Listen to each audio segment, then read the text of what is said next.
In the vast expanse of the cosmos, where whispers of the universe mingle with the threads of time, lies an ancient reservoir of wisdom, resilient against the passage of centuries. This mystical artifact, a testament to eternity, reveals its secrets only to those bold souls who dare to venture beyond the familiar. Within its ancient texts shines the essence of transformative ideas, penned by the enigmatic Henry Thomas Hamblin.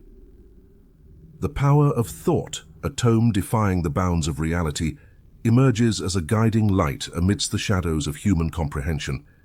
Its narrative, reminiscent of ancestral whispers, leads seekers through a maze of concealed truths, each word a spark igniting latent magic within the mind. In this journey, the constraints of time dissolve and reality yields to the sway of concepts. Echoes of antiquity merge with the cosmic symphony, unraveling age-old mysteries shrouded in silence.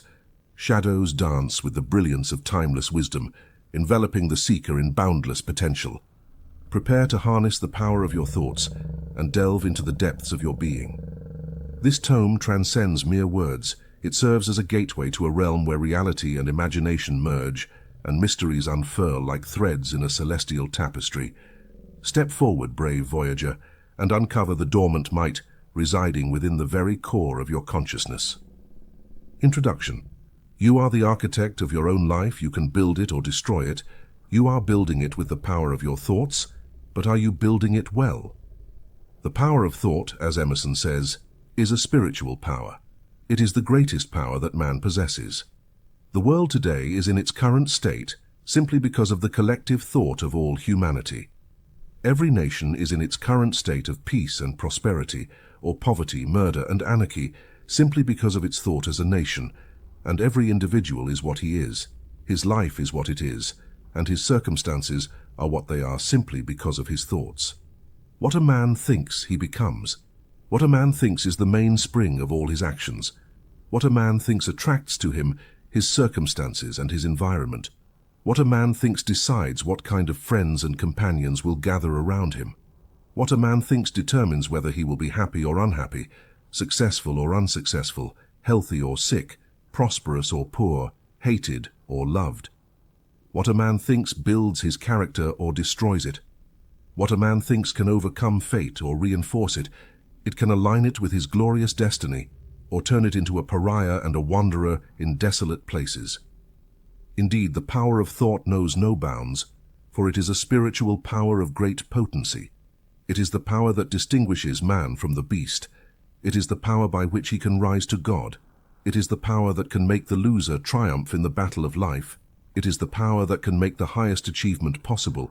It is the power by which one can overcome difficulties, surpass the disadvantages of birth and belonging, and enrich life, inspire it, and vivify it with the powers that God has given. With thought, man blesses himself or curses himself.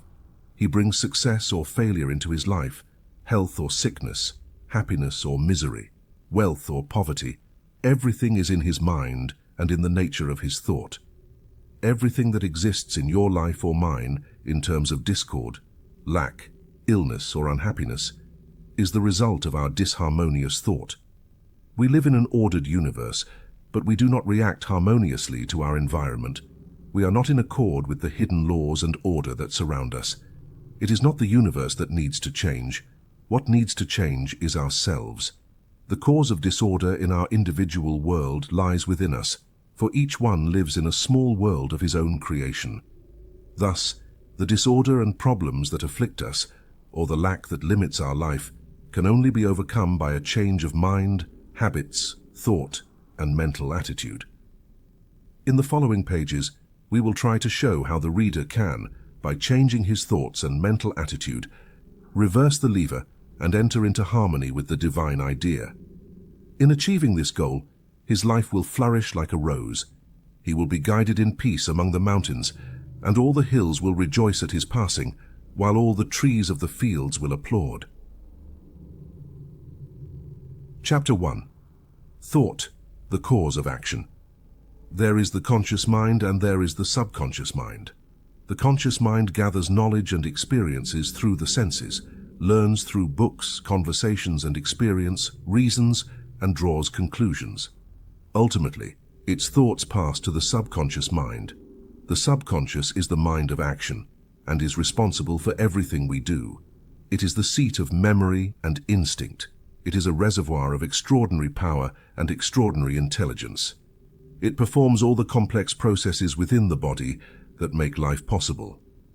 The wisest and most learned men cannot understand its wonderful powers, but despite this, we know well enough how it works to be able to control it. And by controlling the subconscious, we control our actions. And by controlling our actions, we shape our lives and overcome what we call fate. The subconscious mind, although incredibly intelligent and endowed with incredible powers, acts entirely under its control. That is, it blindly and faithfully follows the thoughts sent to it. Therefore, the type of actions that occur depends on our thoughts.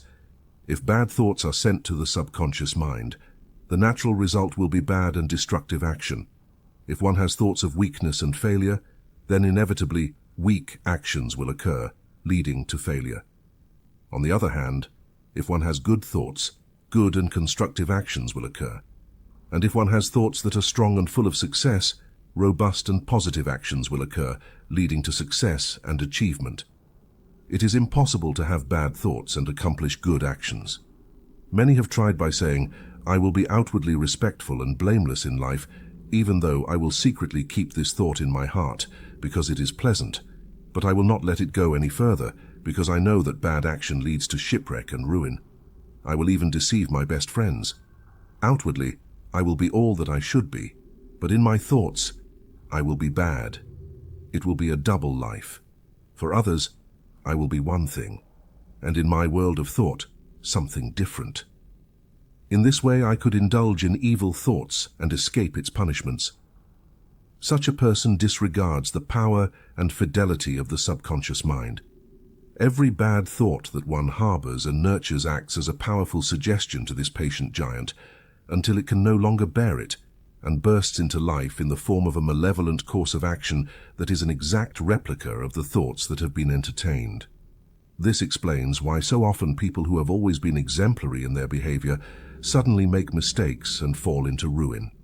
They simply reap what their thoughts have sown.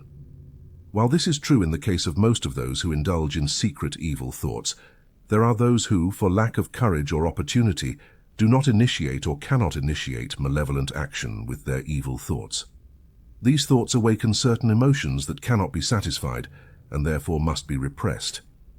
The effect of repression is either a chronic illness that no medical skill can cure, or an organic illness that surpasses man's art to cure it. However, the reader should not imagine that all those who suffer in this way are guilty of evil thoughts, but the practice is certainly one of the ways in which some people can and literally destroy themselves.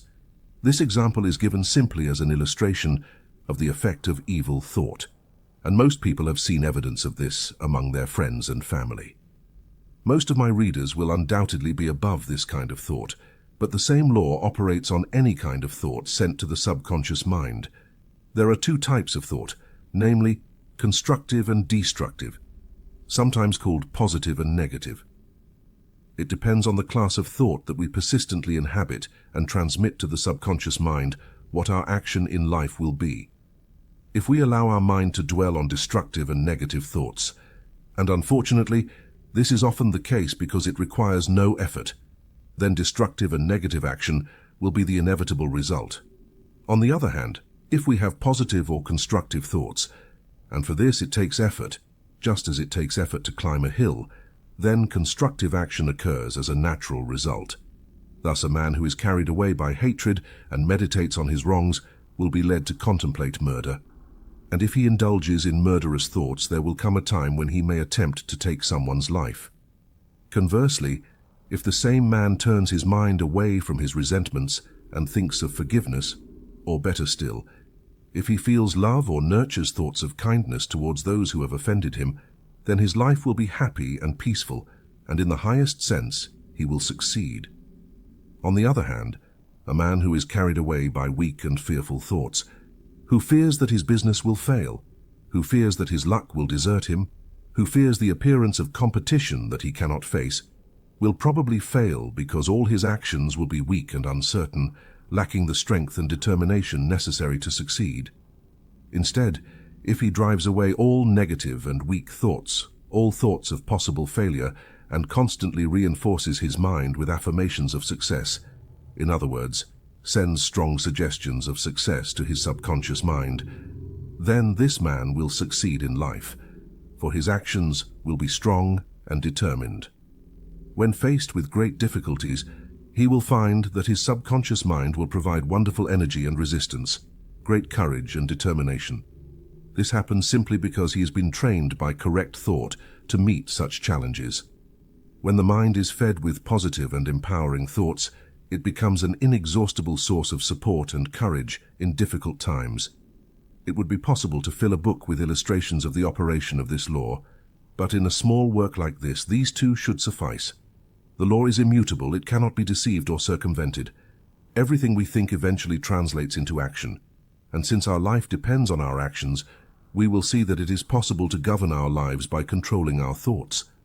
By controlling our thoughts, we govern our actions, and by governing our actions, we shape our lives and circumstances, thus shaping our destiny. Life is not a matter of chance or luck. It is not something beyond our control. It is largely the result or effect of our thoughts. Therefore, by controlling our thoughts, and fortunately this is possible through God, we can govern and direct our lives to an almost incredible degree.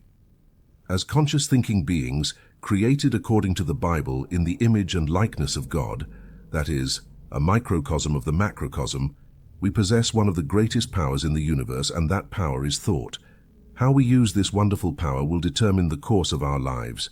Just as the machinist can operate his engine in reverse or forward, even if he uses the same power in both cases, so the thinking man can build himself up or destroy himself through appropriate or inappropriate use of the powerful power of thought. It depends on how he uses this power, whether his life is successful, healthy, happy, or harmonious, or whether it lacks definite results, true success and happiness. Whatever a man sows, he will reap. Chapter 2. Victims of Ignorance. We do not believe that there are many people who deliberately harbor negative thoughts. Most people have good intentions and want to do good and be good, but most of us have more or less of bad thoughts, and this is due, in our opinion, to ignorance. For in general, we do not know that negative thoughts are very destructive. We indulge in them while ignorant of their harmfulness. In reality, thoughts of impurity, anger, revenge, hatred, resentment, envy, meditations on injuries, meditations on pains, losses, and afflictions, thoughts of fear, failure, weakness, lack, illness, decline, mortality, and death are all very destructive. They are destructive to health, happiness, circumstances, and life in all its aspects. They destroy the nervous system, paralyze efforts, undermine willpower, and lead to erroneous decisions. It will be admitted that this is a matter of the highest importance, and yet neither children nor the general public are instructed on these vital matters due to this almost universal ignorance. Most of us continue to indulge in negative thinking, much to our great disadvantage. How many of us, for example, realize that it is the thought that kills, and not the lack of food in most cases of alleged starvation? However, a person who wishes can cure an organic disease by judicious fasting for 40 days or even more, not only without injury, but with very beneficial results. On the other hand, a situation of forced fasting for a few days may lead to death, while a voluntary fast of about 6 weeks is beneficial.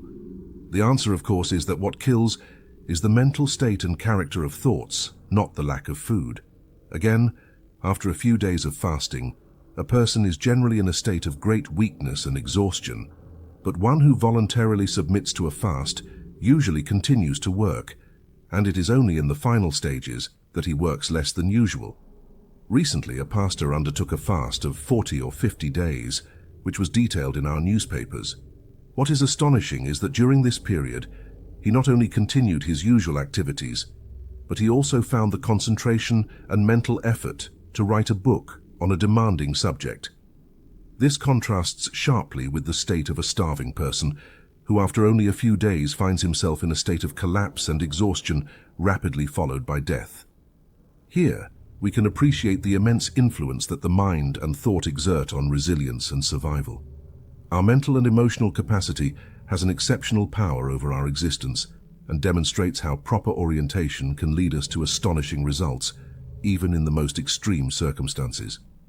In the case of the starving man, he thinks he is dying because he has no food, and therefore he dies very quickly. The ascetic, on the other hand, believes that by fasting he improves his health, and his health improves. Consequently, he even manages to overcome diseases considered incurable. Recently, many newspapers have published cases of high-ranking individuals who voluntarily underwent long fasts and, in doing so, regained their health. But this is by no means new to my knowledge. This method of healing was quite well known in some circles a quarter of a century or more ago, although its mental aspect does not seem to have been appreciated at its true value. There is no reason why a starving man, if well nourished to start with, cannot live as long as a faster, and he would if he could only control his thoughts and think in the same way as a faster. But above all, he should be convinced that fasting is beneficial to health, and this would not be easy, as ignorance and prejudice are strong. Furthermore, as man tends to look into the future with anxiety, he would probably consume himself with anxiety, fearing that he might not be able to obtain food after his obligatory fast had passed the beneficial phase or limit. But the fact is that it is not the absence of food that kills a starving man, but his mental state. It is his thoughts of fear that kill him, just as it is the thoughts and expectations of healing that keep the ascetic alive, preserving his strength and ability to work. One should not conclude from these few observations that I am in favor of indiscriminate fasting, as ill-measured fasting can cause much harm. In some cases, fasting is beneficial, although it must be done under expert supervision. There is also much ignorance on another point, namely the possibility of controlling thought. Generally, it is not known that our thoughts can be controlled and regulated in the same way that a London traffic officer controls and regulates traffic. He raises his hand, and instantly the traffic behind him stops, allowing vehicles from a side street to pass. Undesirable and destructive thoughts can be stopped, while other desirable and constructive thoughts can be encouraged. People say, "You can't help having those thoughts, can you?"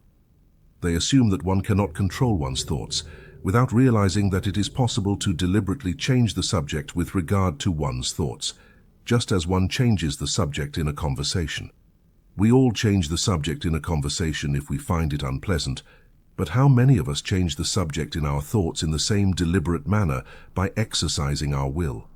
However, this can be done almost as easily, if only we do it, instead of thinking and saying that we cannot. Not only is it possible to change the subject in one's thoughts, but it is also possible to refrain from thinking at all. Both are results of extremely high value and can only be acquired through practice and training. But even the weakest of us can acquire them if we are quietly persistent. We do not need to be clever, nor have great skills, nor be exceptional, and indeed, we may be well below average in terms of mental abilities, willpower, and intellectual gifts.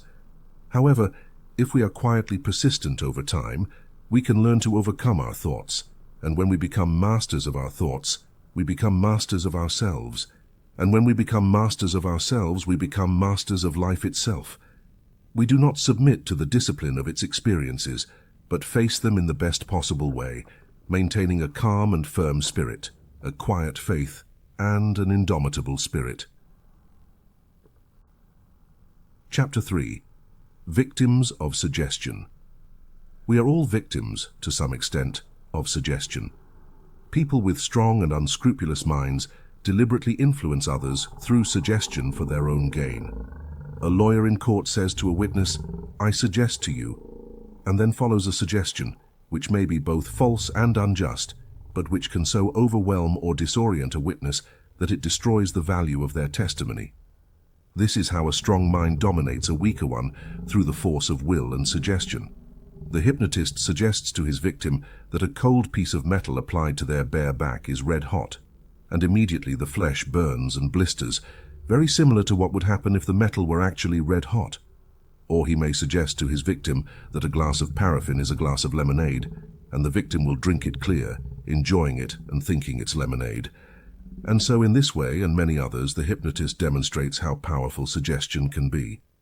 In one of Dr. Scoutfield's books, perhaps the same one, there is a story of two renowned doctors who, to demonstrate the influence of suggestion, signaled to a man in a restaurant, then told him he was seriously ill and should stay in bed.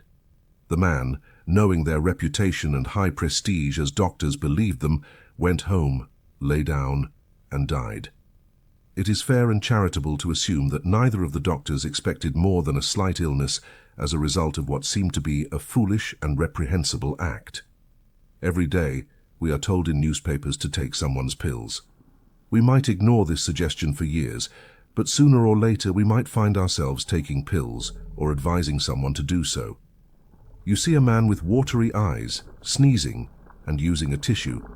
This sight suggests flu to you, with the result that if you do not have a positive mindset, you might develop an attack yourself in no time. Suggestion affects us in 1,001 different ways. We receive it through our eyes, ears, taste, smell, and touch. We are victims of it at all times, unless we learn to maintain a positive mindset and protect ourselves against suggestion in all its forms. There is no room for me other than to mention other forms through which we are unconsciously influenced by suggestion. Advertising for patented medicines in newspapers and magazines is the most powerful and effective means of this manipulation. We have already mentioned the effect of being told day after day through our newspaper and various advertisements to take a certain brand of pills. But modern advertising ideas about useless and harmful drugs far surpass these advertising methods in terms of strength and suggestive value. Images of people sneezing and others doubled over in pain from backaches can have only one effect: to make people imagine that they have the disease described. I remember as a child reading in the newspapers of the time-long advertisements with the title, "What is this disease that is coming?" It struck me so much that I came to convince myself that I had the disease, and furthermore in a serious way. I was so alarmed that I would undoubtedly soon have been sick for good if I had not confessed my fears to my parents. I will never forget the joyous cries with which they greeted my confession. It seemed they would never stop laughing. But they found my fears amusing, and since then I have adopted a positive attitude towards advertisements for patented medicines. Many of my readers will have read the humorous account that the late Jerome K. Jerome made of his experience with a book of medical symptoms. He said that after reading the book, he realized he had every disease in the world, except the governess's leg. A book certainly written to make people laugh and entertain, but with a hint of truth that, if the masses realized it, would close down the business of drug merchants. There is also what is called mass suggestion. We all tend to think like the crowd and feel the same emotions as the crowd. It is very easy for a positive person to influence the thoughts and emotions of a crowd of people, while it is difficult for someone from the crowd not to be influenced by the crowd itself. That is why normally wise people become followers of the crowd, sometimes in moments of national joy. That is also why peaceful and harmless people in private life can join in acts of violence and disorder when they find themselves in the midst of a crowd. In short, the emotion of the mass takes them over so much that they let themselves be carried away. It is a fact that some people are more susceptible to suggestion than others. Some are rigid and phlegmatic, and suggestion seems to have less effect on them. Others, on the contrary, are more sensitive and highly strung. These are very influenced by suggestion, being easy prey until they learn to resist it successfully. They may feel unlucky, and that life has been unfair in making them so sensitive, but they should not complain, for they have instead much to be thankful for. People of this type are those who can make the most of suggestion when used correctly and scientifically. Finally, we come to the subject of temptation. We are all tempted in one way or another. What is a strong temptation for one may not influence another at all, but each is tempted in a particular way. What is temptation if not suggestion? We do not have to discuss where or from whom the suggestion comes. It is enough to know that we are victims of it until we learn to resist it successfully. There is no more insidious suggestion than that of temptation. She's so cunning that it seems impossible to resist her in any way. Even in our best moments, when we would like to perform noble actions, vile ideas and motivations are suggested to us. If we don't want to succumb to temptation, we must maintain constant vigilance, and that's why we're told in the greatest of all books, by the greatest of all masters, "Watch and pray that ye enter not into temptation." To conclude this chapter, allow me to briefly touch on the teachings of those who claim that practically everything is suggestion. Their theory is that we have only consciousness, and that everything that makes up our lives is the result of suggestion. They say that poverty is the result of accepting suggestions about poverty. Sickness is the result of accepting suggestions about sickness. Problems are the result of accepting suggestions about problems, and so on. To counter these suggestions, self-suggestions of the opposite sense are recommended. The person afflicted by poverty is advised to whisper suggestions of wealth, prosperity, and abundance to themselves while asleep. If the subconscious, or as some say the unconscious, accepts the suggestion, then poverty will disappear. The sick person does the same, except they use suggestions of health, with a similar and pleasant result. If the subconscious or inner mind accepts only the suggestion whispered to it, everything seems to disappear. All of this may seem absolutely absurd to most of our readers. However, the author is not inclined to accept this teaching in its rawest form. However, he believes that there is much truth in it, but it is not recommended to play with the subconscious in this manner. Today, many people suffer because of reckless experiments performed without knowledge or experience. Chapter 4. The Secret of Survival. Shaping and molding life like clay in the hands of the potter is so important. Right thinking is important because it influences our actions. It is important because it forges character. And it is important because our well-being and success in life depend on it. It is important because through right thinking, we can overcome harmful suggestion. First and foremost, we must understand that thought is the cause of our actions and decisions. This is largely because our circumstances depend on our thoughts. For example, if we do not overcome life's difficulties in our thoughts, we will never overcome them in reality. By this I mean that our difficulties must be faced and overcome boldly in thought. If we truly want to overcome them, we must do so in thought.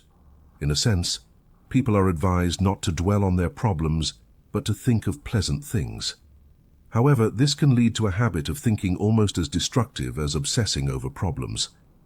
This negative application of what should be good advice is responsible for the failure of those who say, "I've tried to think right, but I haven't seen any difference." The reason there is no difference is that it is not right thinking at all, but a type of wrong thinking. These people say, "I never allow wrong thoughts about my problems. I refuse to think about them." That's where the problem lies. Instead of courageously facing life's difficulties and overcoming them through thought, we avoid them. As soon as the mind encounters an unpleasant thought, the thought of a tedious duty to perform, or a crisis to face, or a difficulty to overcome, the mind avoids it and moves on to something more pleasant. One who says, "I never think about my problems," and shuns unpleasant thoughts of this kind, finds themselves unable to overcome real difficulties when they arise in life. In fact, their so-called right thinking prevents them from making decisions and facing difficulties with determination and wisdom. Before we can overcome difficulties in real life, we must first overcome them in our thoughts. The world can be divided into two categories of people: those who triumph over life and those who are defeated by life. Those who overcome life's difficulties are those who do so mentally, while those who are defeated by life's difficulties are those who do not overcome them mentally.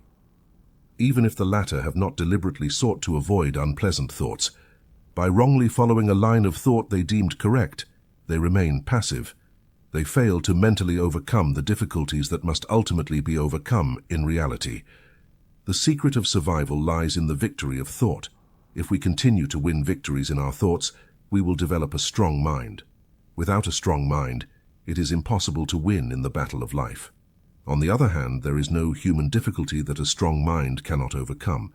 In fact, if a man's mind is intensely focused on a goal, not only will he succeed, but he will be able to accomplish extraordinary things, no matter what obstacles stand in his way. The mind becomes powerful and gains strength when it faces a difficulty mentally, draws close to the problem mentally, and then gives it the impetus of its entire thought and will. Thus, the man completely overcomes the difficulty, reaching the other side and winning the victory. This engenders an internal power that is cumulative, and that, when we are faced with our difficulties in real life, helps us to overcome them successfully. This differs greatly from worrying about things. Worry is destructive. When we worry about our problems, not only do we feed fear, one of the most destructive emotions, but we also create ruts in our brain around which our thoughts endlessly circle. By practicing worry, the brain is shaped in such a way that worry becomes a habit. In other words, as soon as we think of an impending problem or something going wrong in our lives or work, or think that something has gone wrong or could go wrong, immediately the cells accustomed to worry are stimulated to action, being already charged with nervous energy waiting to explode, and thoughts turn within the prepared rut. Goodbye tranquility, goodbye sleep, and over time, goodbye health. Some people are naturally prone to worry, a trait inherited from their parents, and the author is one of them. Others, on the contrary, never worry about anything. If they were condemned to death, they would probably read a book. And if the executioner was by their side, they would probably say, "Wait a minute or two, let me finish this chapter." On one occasion, an acquaintance of mine was informed that she would suffer from a disease that would take away one of her senses. She was told, "You must try not to worry about it." She burst into peaceful and carefree laughter, then said, "I'm not going to worry. We're not a worrying family. We take things as they come and find that they're not so terrible after all. There's always a compensation." This shows the astonishing difference in people's nature and disposition. However, we believe that the number of people who worry is much greater than those who do not. Since the subject of worry is so important, it deserves a separate chapter. However, even though we shouldn't worry about our problems or imaginary fears, we must face them with courage in our thoughts and will. Under no circumstances should we avoid them, as there is nothing more negative and destructive than doing so. Those who refuse to face their own difficulties and continue to avoid them are usually the greatest worriers. Avoiding the problem through thought only exacerbates the problems, thus making the source of worry real. To repeat once again this vital and important truth, we must mentally overcome the instruction that tells us to forget our problems and think of pleasant things, or to indulge in daydreaming. These practices can be followed positively, but they are often applied negatively, weakening the will, depriving us of our initiative, and destroying our power of decision and action. Instead of avoiding the problem, when the thought of an imminent difficulty or problem arises in our consciousness, we must face it courageously, affirming our ability to overcome it and emerge victorious. Every time this thought arises, we must confront it with an affirmation of power, conquest, and victory, so that when the time comes to face the difficulty in real life, we find that we have great strength to overcome it and win the victory. We will find ourselves with a strong mind and a reserve of power that will surprise us. Approaching thoughts of failure, difficulty, or fear in this way has an effect on the subconscious mind. It receives clear direction and knows what is expected of it, being a loyal servant that does not betray us. These affirmations can take different forms and must necessarily vary depending on the type of person using them. For some people, only an affirmation of a biblical and devout nature may be helpful, while for others, a religious affirmation may not be, and vice versa.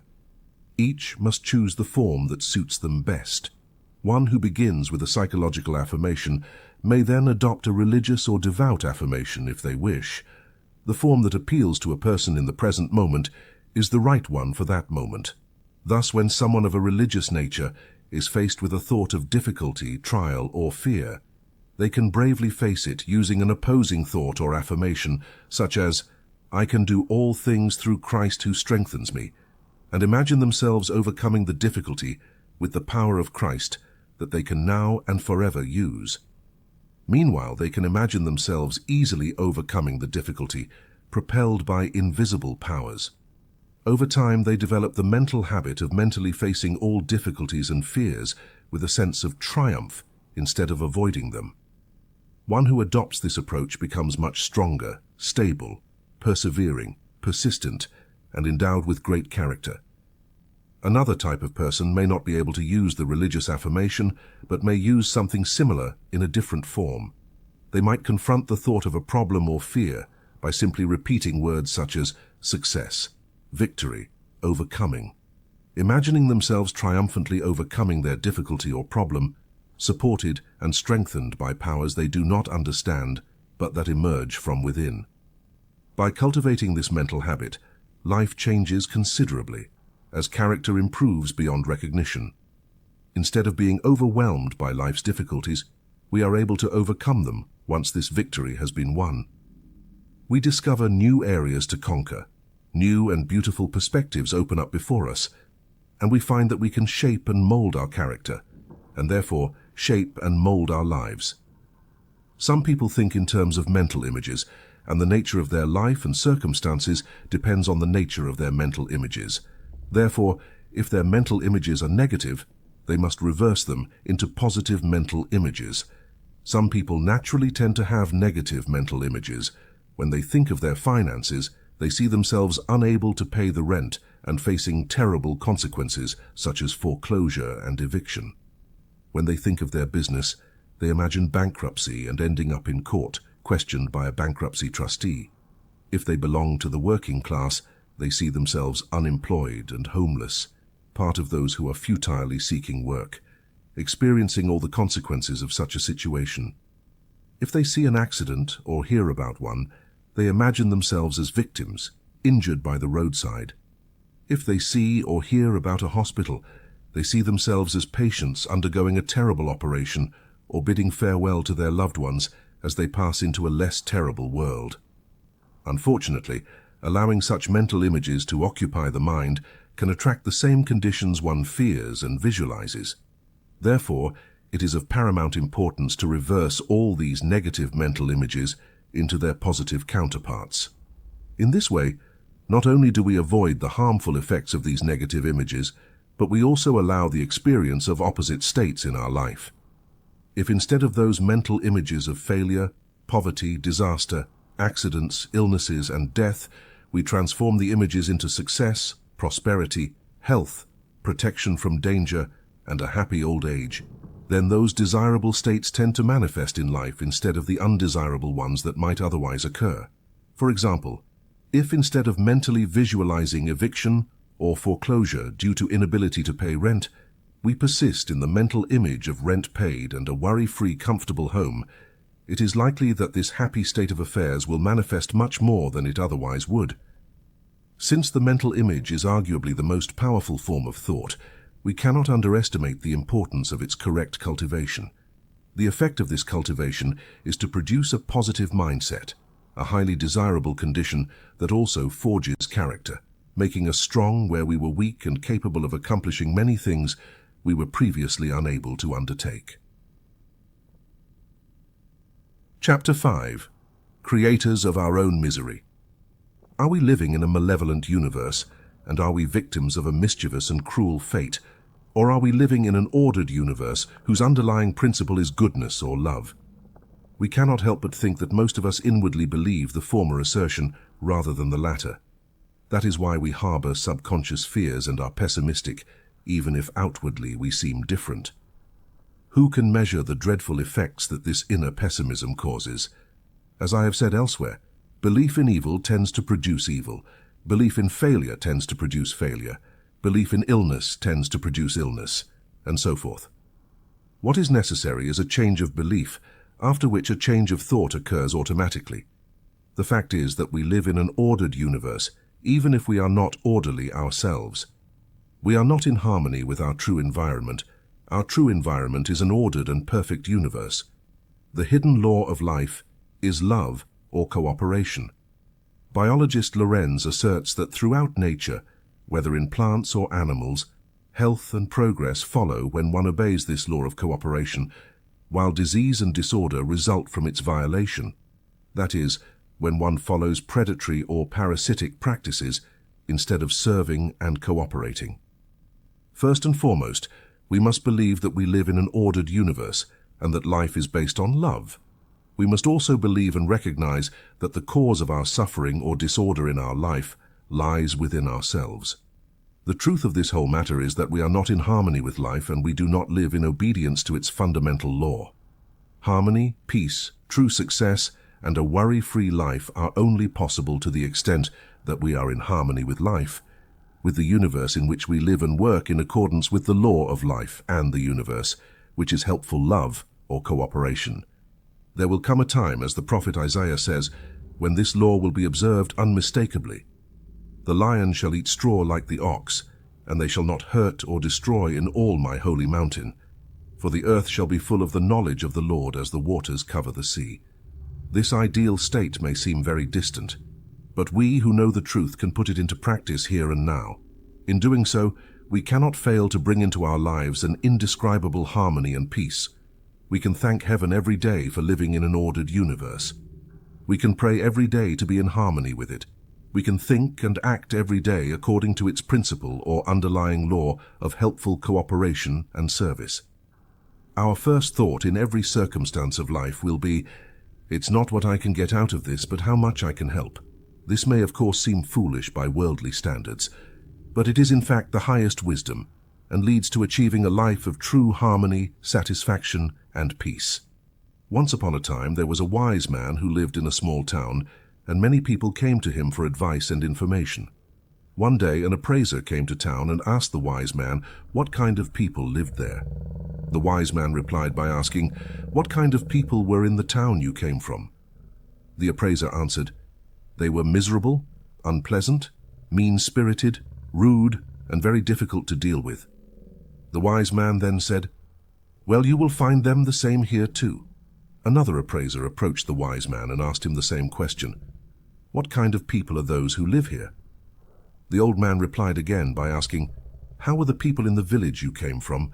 The second appraiser said, "It was a wonderful village, kind, friendly, and filled with goodness. I regretted having to leave them." Then the wise man said, "Well, you will find them the same here too." This may seem exaggerated, but it contains a great truth. Our individual world, since each of us lives in a separate little world, is a reflection of our mental life. We populate it with hatred and discord, or with love and harmony according to our thoughts. Our life is filled with evil to the extent that we are not in harmony with the divine order, which is the only reality. Life is essentially good, even though it may contain many disappointments and setbacks, many of which, however, are of our own making. We reap in maturity and old age the fruits of the errors or sins of our youth. Life is good, but it shapes character. If we harmonize with it, willingly accepting its disciplines, we avoid many tragedies and difficulties. In other words, we cease to create our own misery. Chapter 6. Correct Thought and Attitude, the Foundation of Success and Prosperity. Those who triumph possess a certain type of mindset. It is true that they have ambition, vision, determination, work capacity, and strong will. They spare no effort and seize every opportunity that comes their way. However, their main cause of success is their type of thinking. They think in terms of success and achievements, abundance and prosperity. Over time, life tends to express the type of thinking one habitually maintains.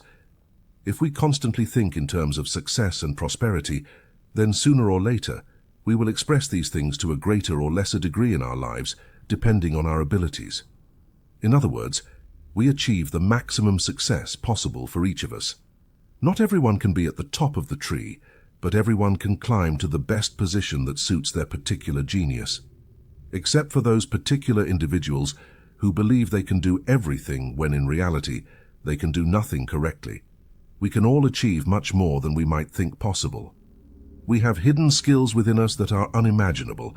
Our abilities seem to increase with the increase in our responsibilities. Life demands increasingly higher performances from us. This is how power and competence emerge surprisingly, both for ourselves and probably even more for our friends. I have had specific conversations with a large number of people whom I would consider failures. By failures, I mean those who, although they work hard and aspire to progress, always end up hitting rock bottom despite the help they receive and the magnificent opportunities available to them. In all of them, I noticed the same type of mental habit. They think in terms of scarcity and failure, and consequently, all their actions and decisions, unknown to themselves, tend to create conditions of scarcity and failure. Men with the same skills do not achieve the same success. One may seem lucky while the other may seem very unlucky. But I am convinced that the cause of this difference lies in the mind. One has a fixed conception of success and accomplishment, which acts as a center around which their thoughts, whether conscious or unconscious, revolve. The other, on the other hand, has a constant fixation or fear of failure around which their thoughts constantly revolve. One is full of energy and motivated to succeed, while the efforts of the other are undermined and their energies eroded by a hidden fear or fear of failure and ruin. Now, while it is true that one person may have a success-oriented mind, while another may inherit a failure-oriented mindset, this does not necessarily mean that the latter must remain a failure forever. The type of mind can change, and to do so it is not necessary to resort to expensive specialists or mental practices. You can do it yourself by changing your way of thinking. By gradually changing your thinking, you transform the fixation on failure into a fixation on success. Your mental attitude changes, and your thoughts are directed towards a new direction. This, over time, changes your entire person so that you rise like a cork in water instead of sinking like a stone. You reach what is the pinnacle of your profession or vocation instead of gravitating downward. You discover that there is plenty of room at the top simply because few people use their minds constructively. You become one of the lucky ones simply because you use your mind as a creative tool and not just to perform routine work. It should not be forgotten that true success lies in service.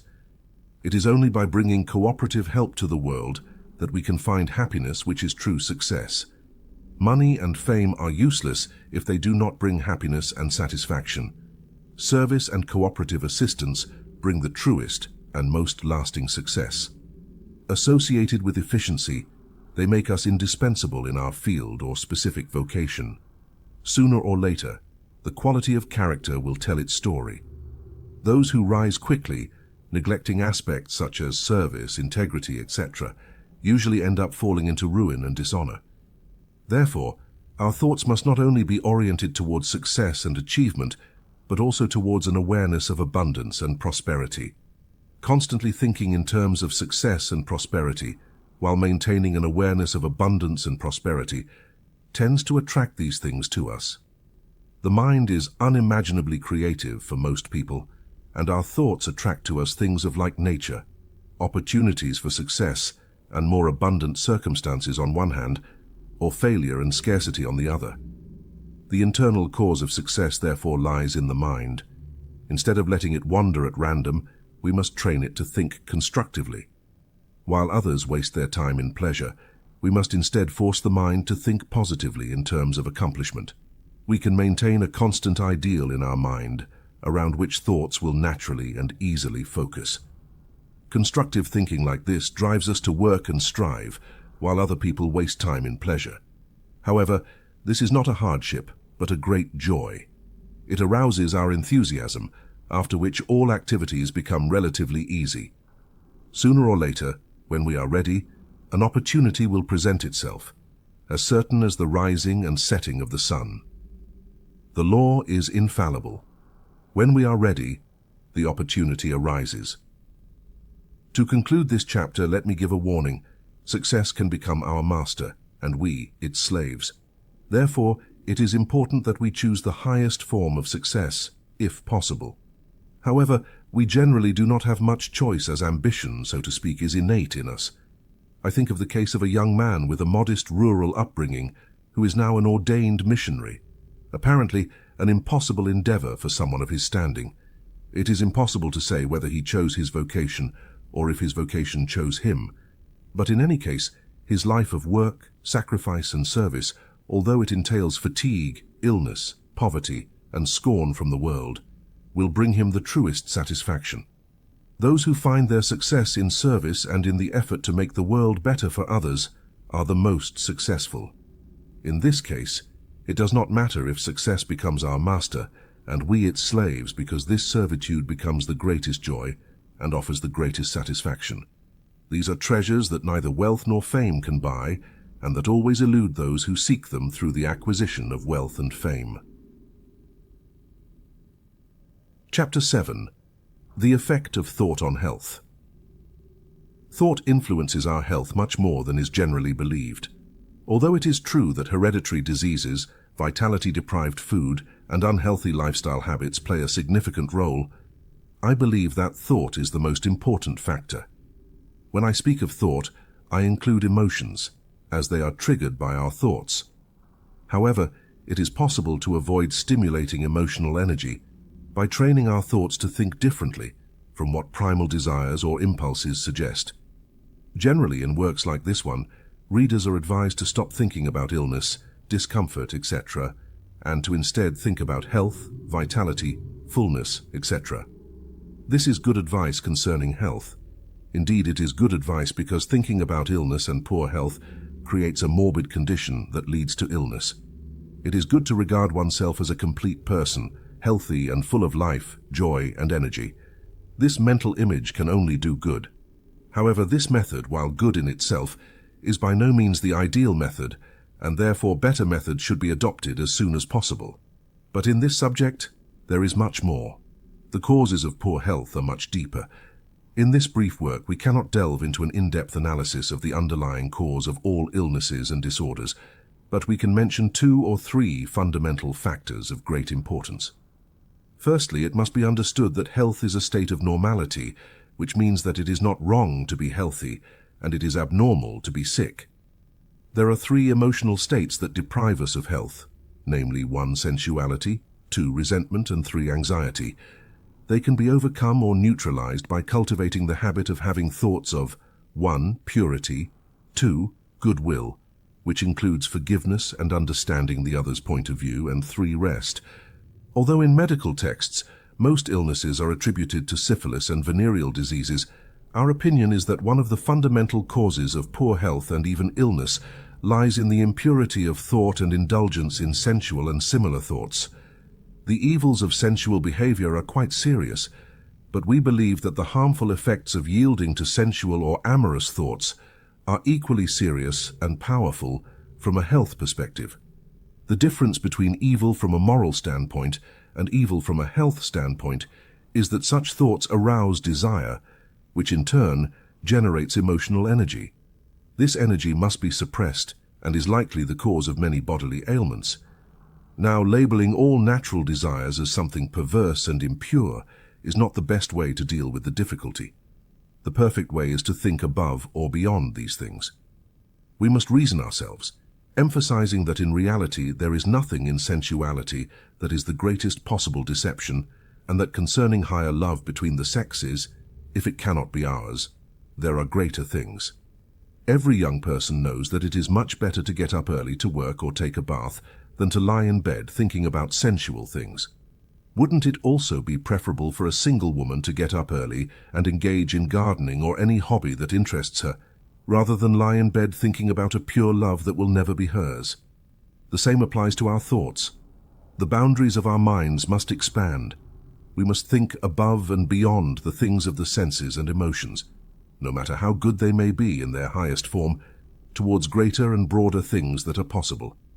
Isn't it better to think about snow-capped mountains, heroic exploits, lives of dedication, the immensity of the universe, eternal truths, God's grand plan for humanity, our journey of discovery through time and space, rather than about things that arouse sexual emotion, simple feelings of love, or desperate desires?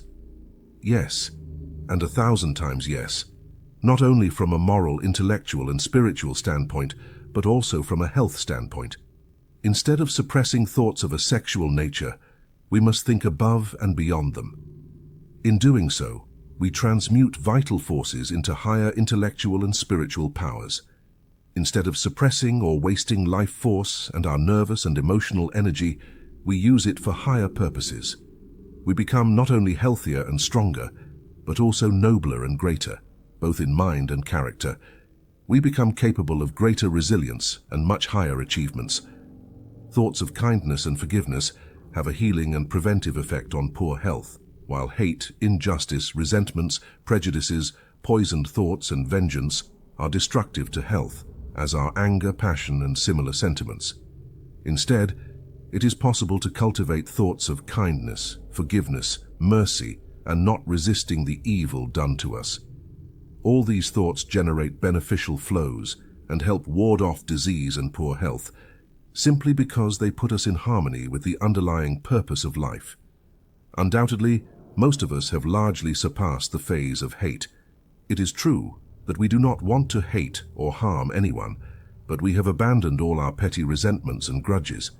We probably haven't forgotten them, but they lie buried, smoldering in the cellars of the mind, causing disharmony that manifests as illness or external turmoil. We believe that no doctor would disagree with us when we assert that healing, stress, worry, pain, anxiety, and similar mental states are the underlying cause, or at least the contributory cause, of many serious illnesses. Many serious illnesses occur after a period of tension, anxiety, and suspense. Even illnesses primarily due to excess alcohol and others are triggered by worry or mental shock.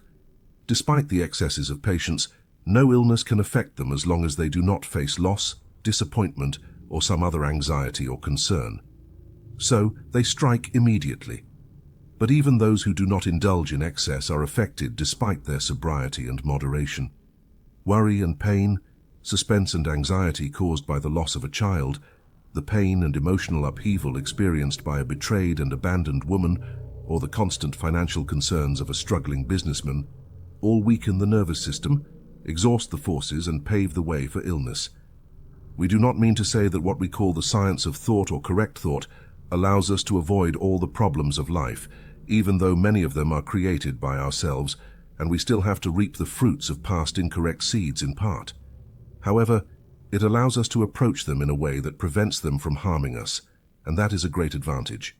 Two people may face the same type and amount of problems, but one handles them poorly and becomes very ill, in addition to being unhappy, irritable, and cantankerous.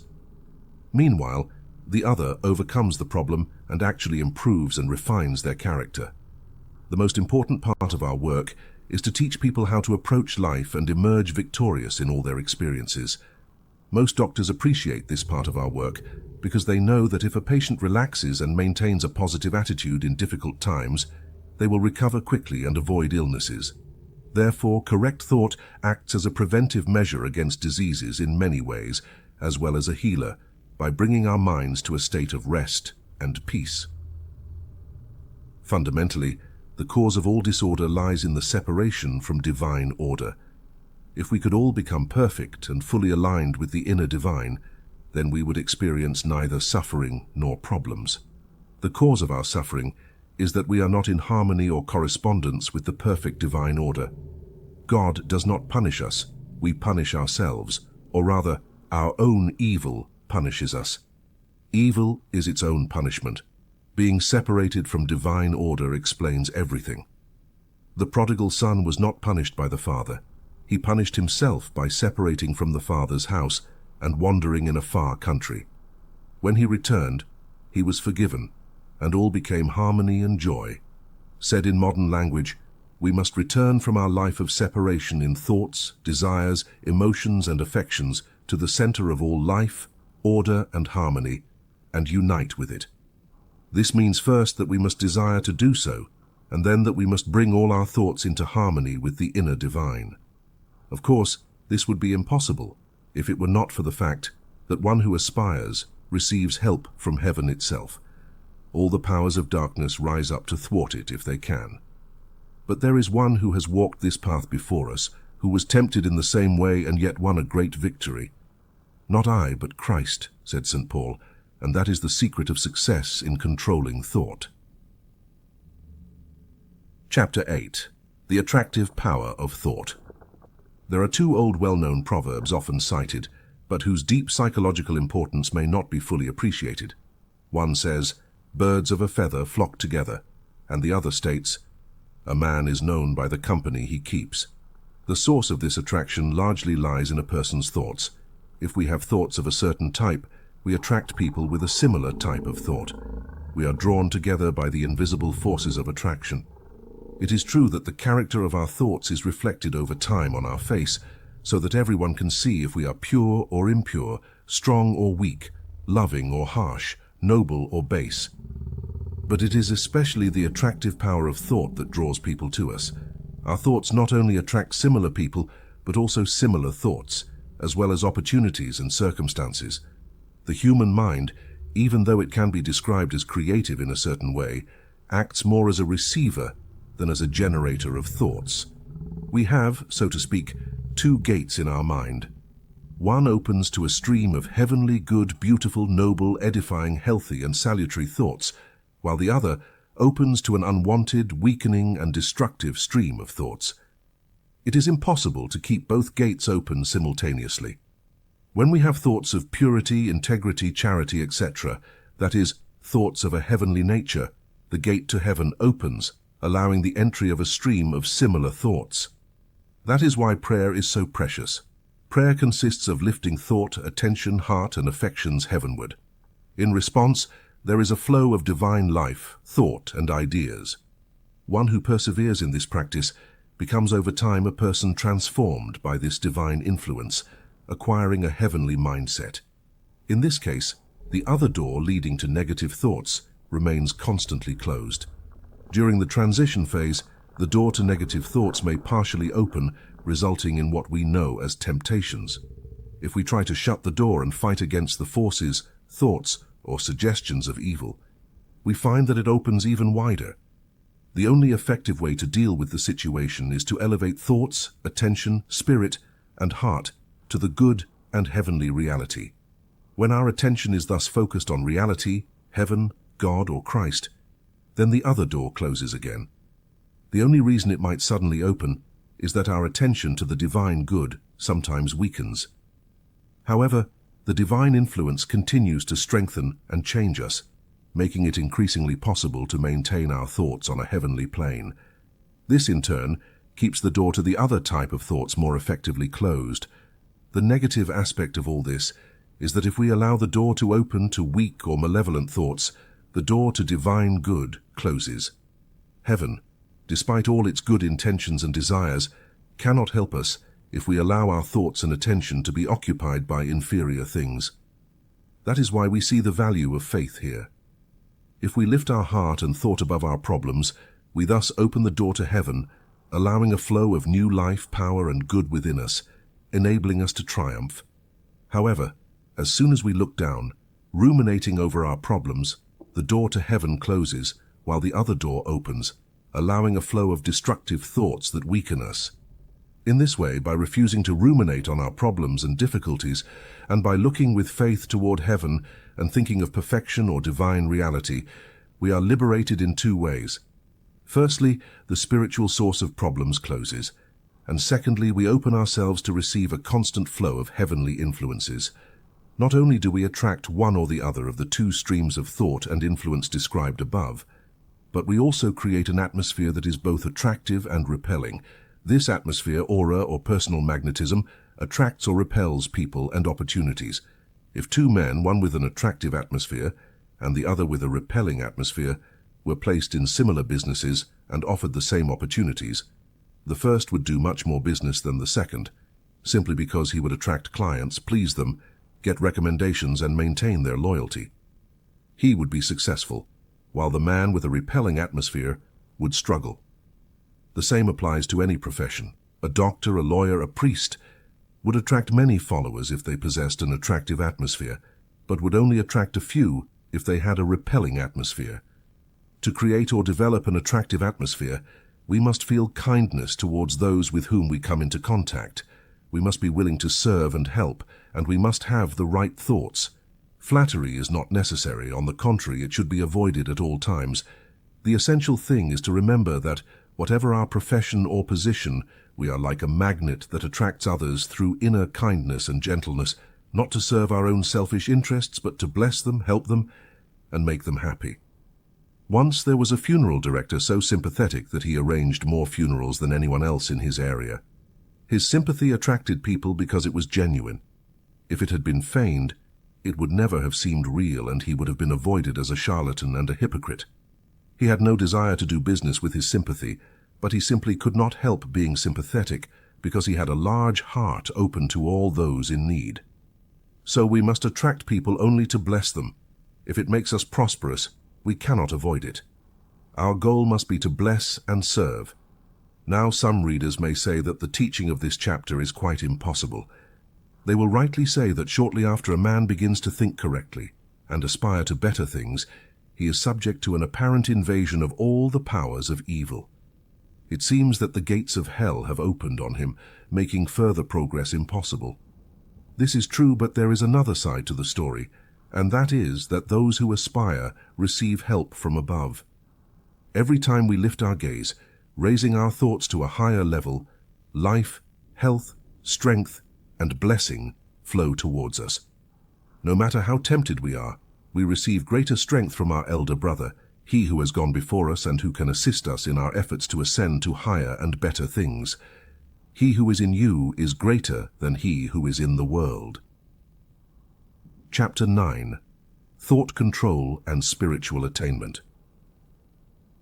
In this brief book, I may have lingered too much on the material aspect of success, but the primary reason for doing so has been our duty to serve our time and generation, to be great and useful in service as much as possible. I am not advocating for selfish success. Our ambition should be not what we can get, but what we can give through service and doing good in the world. Therefore, the success and achievement I advocate for need not necessarily consist of making money or obtaining a position, but can mean giving one's life in missionary service or other forms of altruism and dedication to others. However, whatever our calling in life, the power and control of thought are of great importance. A young man can become a missionary despite opposition and discouragement, simply because his mind is steadfast and his thoughts are focused on the goal of his ambition. Seemingly insurmountable difficulties are overcome simply because thoughts are directed and concentrated on a specific goal. It is worth noting that if we pursue success wholeheartedly, over time it will become our master.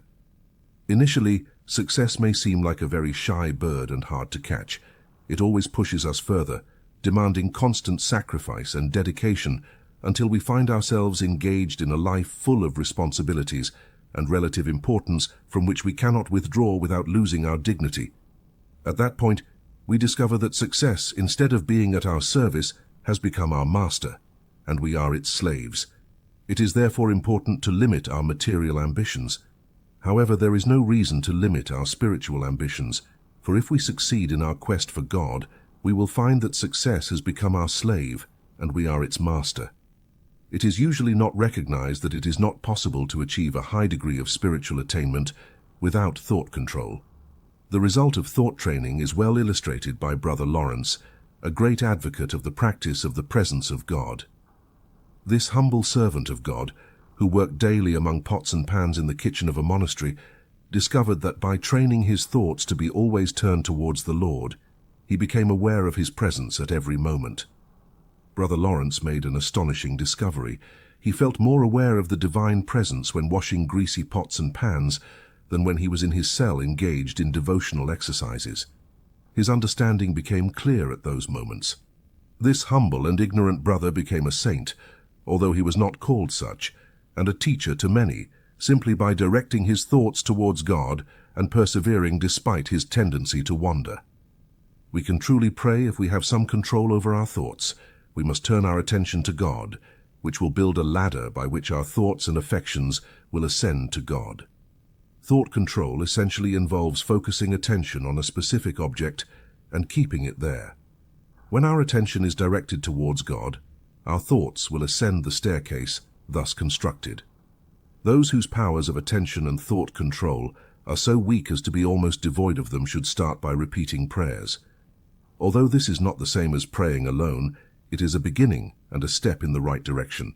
However, truly directing attention and thoughts towards God is quite another thing. It is something much greater. It is a spiritual exercise of the highest order, but it is not easy to do, because as long as our thoughts are undisciplined, the cares of life or ambitions distract them, and we quickly find ourselves thinking about material things rather than spiritual ones. Of course, our thoughts must be brought back again and again until a habit is established, making true prayer possible. There are many degrees of true prayer. There is the prayer of supplication, the prayer of praise and thanksgiving, the prayer of meditation, contemplation. The latter two are very advanced and are only possible when one has developed an almost perfect degree of thought control. However, thought control is not only necessary during prayer times for the accomplishment and development of spiritual faculties and powers, but it is equally necessary during the day when we are engaged in daily tasks. We can also share Brother Lawrence's experience, who found that his work, which he usually disliked, became enjoyable through the divine presence. Tasks that had seemed difficult and beyond his strength could be accomplished once he learned to let the Lord help him with his presence. By often bringing our thoughts and aspirations back to the inner divine, we are greatly helped and strengthened, and over time, even our work, which may not please us in itself, is transformed and becomes enjoyable through the realization that it is a loving service to our fellow beings. We become aware of a new communion. We are not alone because there is someone with us who helps us make life nobler, become more faithful workers and servants, do things for a higher motive. The result of all this is the building of a new and better character, and it is eternal because character can never die, and we also become entirely new creatures. We may not be religious or saints in the usual sense of the term, but we can become nobler, authentic, and refined individuals for whom the world has reasons to be grateful. Inner or spiritual life is a very concrete reality. Two people can awaken spiritually and desire to live a nobler and higher life. One may succeed while the other, after a fierce struggle, may return to his old life. The reason for this is that the former keeps the flame of his inner life alive, while the latter lets it die out.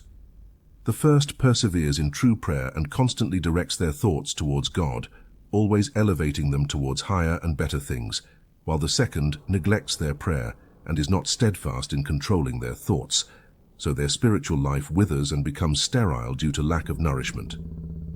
Then temptation comes like a flood, and the struggle is too great for the one who is not strengthened by prayer, so they give up and return to the same hopeless life, simply because it seems impossible to do otherwise.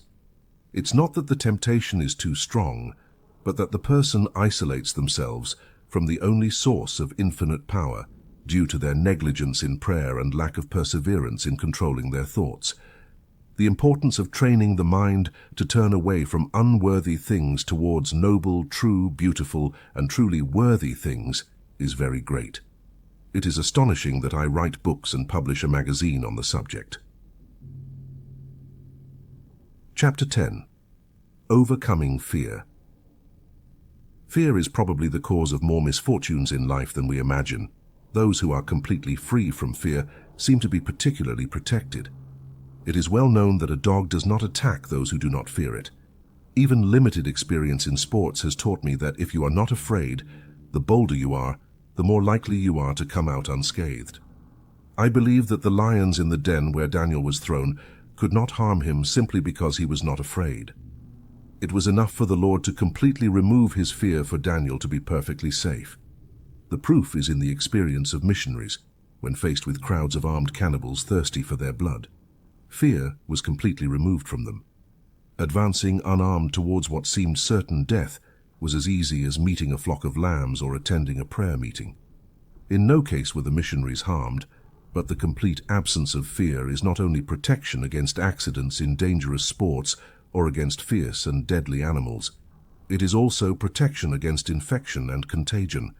Napoleon visited plague patients to show others that the disease could not touch those who did not fear it. Once, I knew a man who visited hospitals with smallpox and plague without ever contracting either disease, even if he knelt and prayed near the patient's beds, inhaling millions of microorganisms. His only protection was his thought. He refused to admit that microorganisms could harm him. In other words, he trusted in God and therefore he was not afraid. He proved the absolute truth of Psalm 91. So we see that in a sense, it is not the microorganisms that make us victims of epidemics, but a thought of fear is the determining factor. Two people are exposed to the same infection. One contracts the disease, the other is not affected. This is because the one who escapes is stronger and more resistant, but this is not always the case.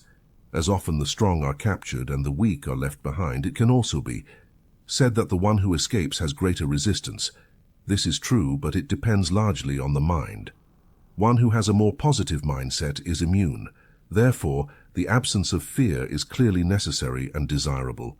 How to overcome these fears? Exactly the same way you reassure the fears of a small child who wakes up at night and is afraid of the dark. First, you would tell them that there is nothing to fear. Then you might reason with them by showing them that the room is the same in the dark as in the light, and that the things they fear are only in their mind. If that is not enough, you would tell them, "I will stay with you and hold your hand, so you will know that everything is fine and there is nothing to fear." Feeling your presence by their side and having complete trust in your ability and willingness to protect them, they will soon fall asleep peacefully. Now, we must treat ourselves in the same way. We are very complex beings and we can talk, discuss, and reason with ourselves. Let's proceed exactly as with our imaginary child who was afraid of the dark. First, let's tell ourselves that there is nothing in the whole universe that can frighten us. This is not just empty boasting, but a statement of truth. We don't mean to say that we are so strong that we can face and defeat all the powers of evil, but that we are aligned with the angels, and the angels are on our side in return, so to speak. This means that we are aligned with the internal harmony of the universe, the divine order that nothing can destroy, and against which the forces of disorder have no power.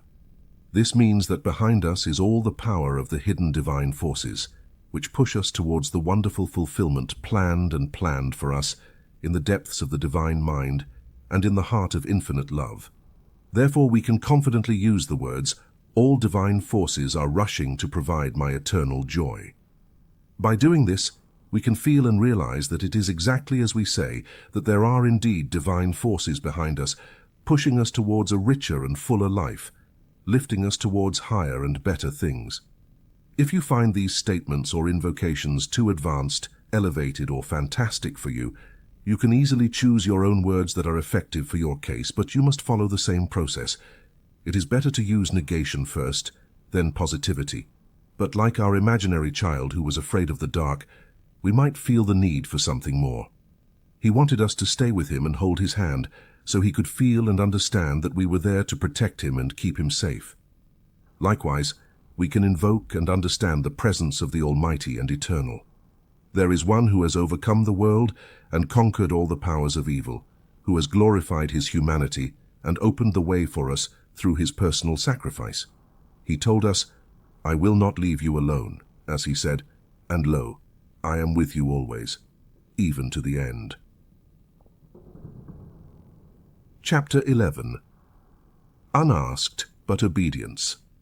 A beginner might naturally think that having discovered the immense power of thought, all they have to do is use it as they please. But there is probably no greater mistake than this, for thought is so powerful and its effects so lasting that it is important to shape our thoughts to correspond to the internal laws of the universe. Each of us is part of a complete whole.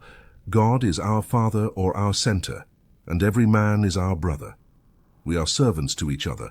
Until we realize this, we will not be in harmony with life and the universe, not only in our actions but also in our thoughts. If we have a false idea of life, then all our thoughts will naturally be false. It has been said that we can only conquer nature by obeying its laws. It is just as true that we can only succeed in life by obeying the laws of life. If our thoughts are not in harmony with the purpose of life, we become blemishes on the cosmic body.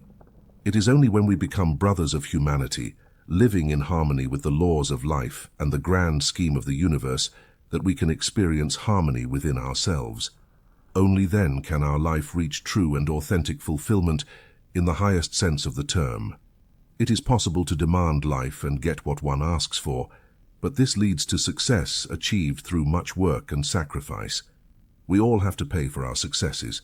One who is not willing to pay cannot obtain anything. It is precisely because successes demand so much from us, such as patience, perseverance, constancy, and sacrifice, that they are valuable as character builders. However, all these successes cannot bring happiness, peace, or harmony if they are sought from life selfishly, without thinking of others, without thinking of God. There can be no happiness, peace, or harmony if life is demanded selfishly. It is true that at some point in our lives it seems that everything is in our hands, and that we are the masters of our destiny, the captains of our soul. This may prompt us to seek success and to conquer it, and we find ourselves in situations that are a necessary preparation for greater things. All this is good insofar as it is good, and it can be a very necessary phase of our life. But sooner or later, we realize that, even though we are somehow masters of our destiny in the sense that we can choose between good and evil, there is always a divinity shaping our destiny, however rough it may be. There is an internal harmony to which we must correspond. We belong to a complete whole of which we occupy a place and of which we are a part. We can come into harmony with the harmony of this whole by becoming less selfish and more universal. In other words, we must love God and love our neighbor instead of imposing our will on life, instead of becoming a center around which everything else must revolve, instead of demanding and compelling. If we want to find true happiness and satisfaction, we must love and serve God and man, life and the world, and thus come into harmony with the whole. The internal law of life is love, but it is better to consider it as cooperation. To the extent that we think, act, work, and feel in accordance with this law, we find true happiness, peace, satisfaction, and things that are more precious than all the money. That is why we must train ourselves to think kindly rather than with hatred and resentment, to cooperate rather than to seek selfish gain, to serve rather than to seek our own personal benefit. Only in this way can we become brothers of humanity. Only by becoming brothers of humanity can we come into correspondence or into a state of unity with the inner harmony that is divine. We live in an orderly universe, for behind the superficial disorder of life lies an internal divine order. This divine order would find its external expression if every man were in harmony with it, but the ego stands in the way. Love, kindness, and cooperation are the key by which each individual can access this internal harmony and order. By finding our own way to this harmony, we also make it easier for our brothers to find theirs.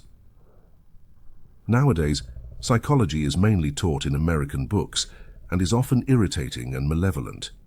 It teaches a distorted use of the power of the mind through suggestion, using the mind and will to compel others to act as the operator wishes.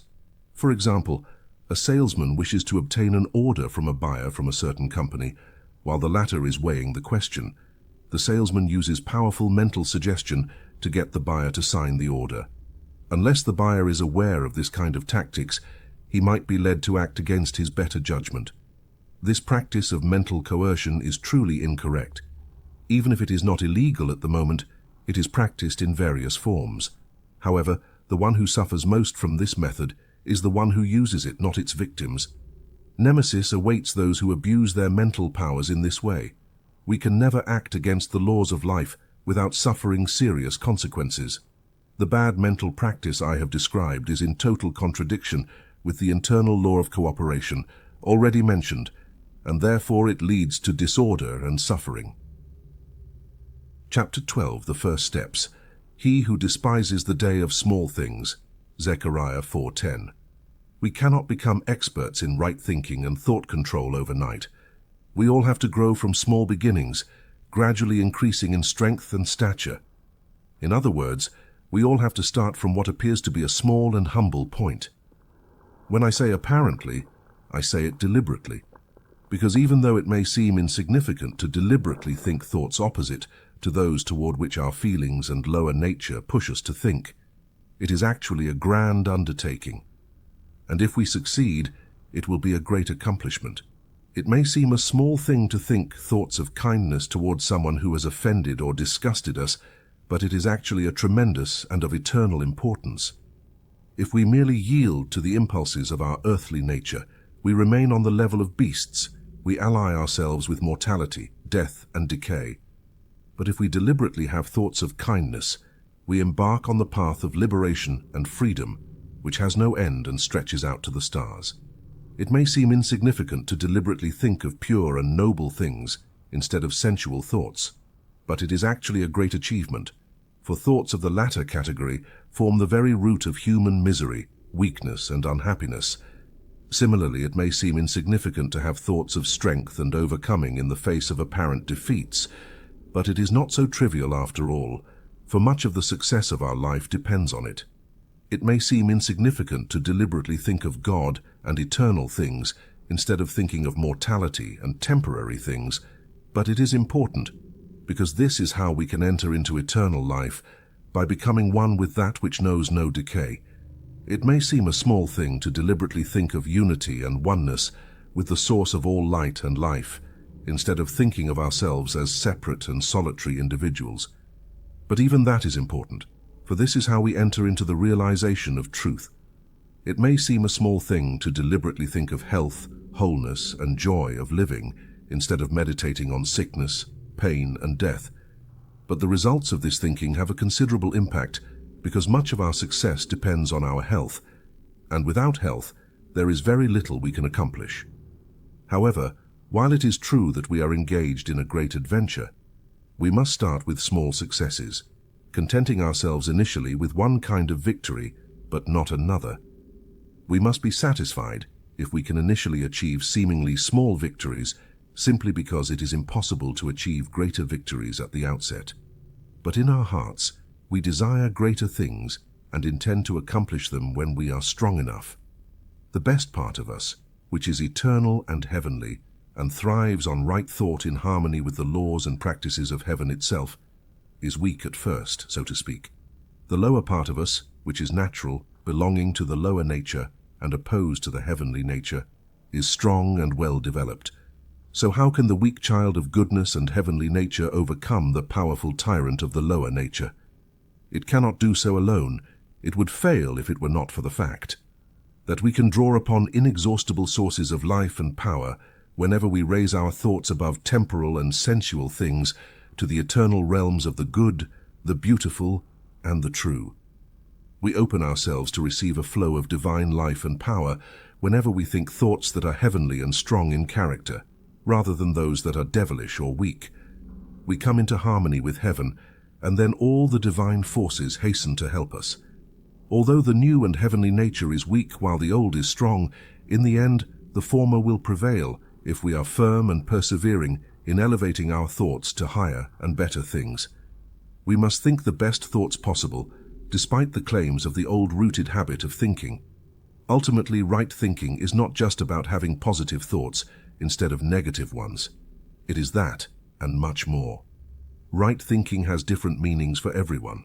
For the beginner, it means having positive thoughts instead of negative ones, as well as seeking help from heaven.